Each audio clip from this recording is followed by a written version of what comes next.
Bu videomuzda mən eynək linzaları barədə bir balaca məlumat vermək istəyərdim ki, izləyicilərimiz, həm də bizim alıcılarımız artıq məlumatlı olsunlar və tələblərini formalaşdırsınlar.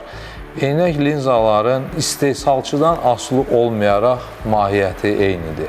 Yəni, bu fizika qanununa tabidir və heç bir istehsalçı fizika qanununu başqa cürə icra edə bilməz. Söhbət keyfiyyətdən gedə bilər.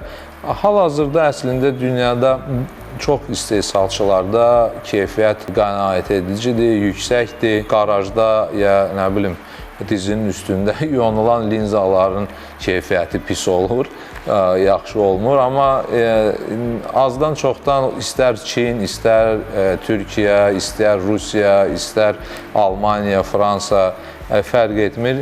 Linzalarının keyfiyyəti özünü görməyə aid olan hissəsi, yəni daha şəffaf görməni verən hissəsi eyni olur. Sadəcə burada linzanın istifadəsi zamanı daha keyfiyyətli linzalardan danışmaq olar. Nə mənada? Onun üstünə vurulan müəyyən antiblik və digər funksional örtüklərin davamlılığından söhbət gedə bilər. Ki, sözsüz ki, böyük istehsalçılarda həmən proses çox yüksək səviyyədə aparılır və daha keyfiyyətli örtük vurulur və daha davamlı olur, nəinki xırda istehsalçılar. Ona görə də burada seçimdə istehsalçının adı deyil, onun üzərinə vurulan örtük funksionallığından seçim aparılmalıdır. Niyə görə? Deyək ki, misal üçün Rodenstock'dur, Zeiss'dir, Seiko'dur, Essilor'dur, LTL'dir və Tokai'dir, deyək ki, Nikon'dur, Hoya'dır. Bunların mahiyyətcə keyfiyyətdə fərqləri yoxdur. Amma üstünə vurulan örtüklərdə və müəyyən texnoloji yeniliklərdə fərqləri ola bilir, hansı ki, funksionallığı artıra bilir. Amma görmək üçün, ay bu şüşəni aldım, mənim eynəyə taxdım, mənim gözümə ziyan elədi, ay filan şeyi aldım, gözümə yaxşı təsir etmədi və bu şüşə daha yaxşı idi, mən bunda daha yaxşı görürəm. O elə bir şeylər yoxdur. Tərləməyə qarşı bizim ölkədə əslində o çox böyük bir problem deyil. Tərləməyə qarşı örtük ümumiyyətlə gidrofobluğa aid bir örtükdür, amma o sırf tərləməmək üçün onu aktivləşdirmək lazımdır. Yəni o daha çox isti və ya çox soyuq ölkələrdə lazım olur. Niyə görə? Misal üçün birdən-birə deyək ki, siz hansısa bir ekvatorial ölkələrin birində siz orada çöldə 50-60 dərəcə isti var, amma olduğunuz məkanda isə dərəcə 20-25-dir və həmən o yüksək dərəcədən soyuğu keçəndə şüşələr tərləyəcək və onun qabağını almaq üçün müəyyən bir örtük vurulur və müəyyən bir silgi verilir. O silgi verilir nə üçün? Həmən örtüyün funksiyasını aktivləşdirmək üçündür. Onun tərkibində müəyyən maddə var. Səhər tezləndən misal üçün o funksiya aktivləşdirilir və demək olar ki, günün sonuna kimi yetəri olur ki, həmən şüşələr bu böyük temperatur fərqində işləyə bilsinlər və tərləməsinlər.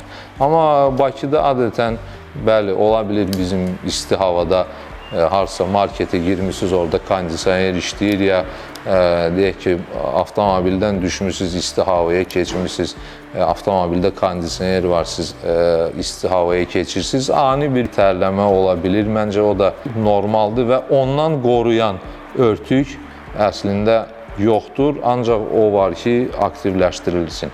Standart örtüklərdən söhbət gedir. Antistatik örtüyü nədir?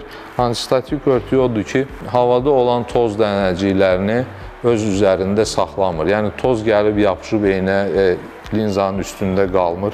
Antistatik effekt varsa, linza tərəfindən əks olunur və üzərinə yapışmır. Hidrofobluq nədir? Misal üçün, yağışlı havada eynəyin üstünə damcı düşərkən həmən damcı yapışıb belə də eynəkdə qalmır, sürüşüb düşür, o görməyə mane olmur. Onun hidrofobluq funksiyasıdır. Müəyyən örtüklər var ki, gecə yaxşı görmə əldə olunsun. Orada artıq sarı rəngin effektindən istifadə olunur. Ona görə ki, biz əslində gecələr o işığın mavi spektri biraz narahat yetirə bilir və onu da neytrallaşdırmaq üçün sarı rəngdən istifadə olunur. O daha komfortlu olur.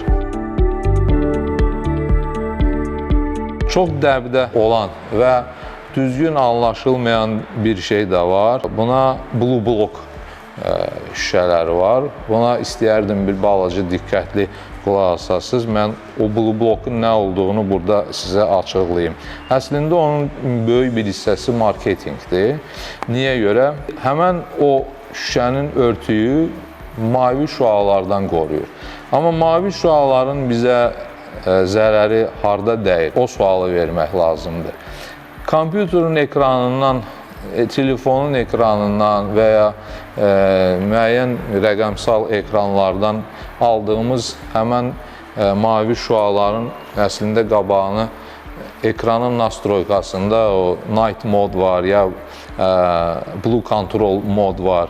Onları aktivləşdirib həmən effekti ala bilərsiniz. Yəni ehtiyac yoxdur əlavə bir eynəyiniz olsun. Blue block eynəklər o zaman onun da iki cürəsi olur. 35 və 50%'lik. Onlar nə zaman istifadə? İstehsalatda və ya işlədiyiniz ofisdə o neon ağ işıqlar varsa, onların bəli o işığın tərkibində həmən mavi şüalar həddindən artıq çox olduğuna görə uzun zaman ərzində göz dibində olan rəng və işıq reseptorlarının daha sürətli ölməsinə gətirib çıxara bilir. Onun da effektini adətən 15, 20, 25 ildən sonra görmək olur. O, yəni 1 ilə, 2 ilə heç vaxt adama həmən ziyanı verməz. Ona görə həmən blue block deyək ki, örtüyü, blue block qoruyuculuğu o sahələrdə istifadəsi daha yaxşıdır. Bəzən görürsünüz ki, bizə gəlib deyirlər ki, sizə kompüterə qarşı eynək varmı? Var. Nə edirsiniz o eynək? Həmən kompüterə baxanda gözlərim ağrıyır, gözlərim ayışır və onu həmən şüa ilə bağlayırlar. Əslində o şüanı hiss eləmək mümkün deyil. Yəqin ki, hamınız rengendən keçmişsiniz də. Rengen aparatı şüalandırma vasitəsilə şəkil verir. Həmən o şüanın kompüterin şüasından bəlkə də bir 10.000 dəfə fərqi var. Siz o şüanın sizə təsir etməsini hiss eləmirsinizsə, o kompüterdən gələn şüanı necə hiss edə bilərsiniz? Burada o şikayətlər yaranırsa, o şikayətlər onun mavi işığına görə deyil. Orada funksional yaranan şikayətlərdir. Yəni biz kompüterin ekranına baxanda saatlarla, bəzən 4 saat, 5 saat davamlı baxanda biz davamlı olaraq fokuslanmış vəziyyətdədir gözlərimiz və ona görə də daha tez yorulur və ümumiyyətlə baş ağrıları, göz ağrıları verə bilir. Biz orada sadəcə fasilələr eləməliyik o vəziyyətdən çıxmaq üçün. Gözün yanması da o ilə bağlıdır ki, biz nəyəsə daha çox fokuslananda bizim göz qırpmamızın sayı azalır və gözün səthi daha tez qurumağa başlayır. O da quru göz sonralarda quru göz sindromuna gətirib çıxarır, amma funksional olaraq biz fasilələr eləsək, misal üçün süni göz yaşı işlətsək, hər şeyi yerinə qoymuş ola bilərik.